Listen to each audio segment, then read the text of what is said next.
నమస్తే అందరికీ. ఇప్పుడు మీరు చూస్తున్నది సింపుల్ ఎగ్ కర్రీ. దానికి మనకు కావాల్సినవి 4 టమాటోస్, 2 ఆనియన్స్ అండ్ లాస్ట్‌లో వేసుకోవడానికి కొత్తిమీర. స్టవ్ వెలిగించుకొని ఇలా గిన్నె పెట్టేసుకొని అందులోకి తగినంత ఆయిల్ వేసుకోవాలి. ఆయిల్ హీట్ అయిన తర్వాత అందులోకి ఆనియన్స్ వేసేసుకోవాలి. ఇలా ఆనియన్స్ వేసుకొని మంచిగా ఫ్రై అవ్వనివ్వాలి. ఫ్రై అయిన తర్వాత అందులోకి అల్లం వెల్లుల్లి పేస్ట్ వేసుకోవాలి. ఇలా అల్లం వెల్లుల్లి పేస్ట్ వేసుకొని అది పచ్చివాసన పోయేంత వరకు ఫ్రై చేసుకోవాలి. ఇలా ఫ్రై అయిన తర్వాత అందులోకి కట్ చేసి పెట్టుకున్న టమాటోస్ వేసేసుకోవాలి.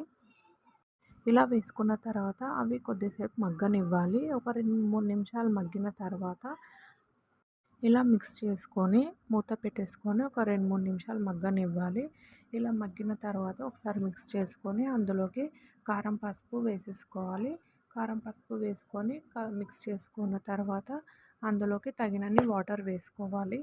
వాటర్ ఎందుకు వేసుకోవాలి అంటే మనకి టమాటో వచ్చేసి మెత్తగా ఉడకాలి కాబట్టి, అండ్ లాస్ట్‌లో ఎగ్ వేసుకున్నప్పుడు కూడా ఎగ్ ఉడకాలి కాబట్టి వాటర్ వేసుకుంటున్నాము.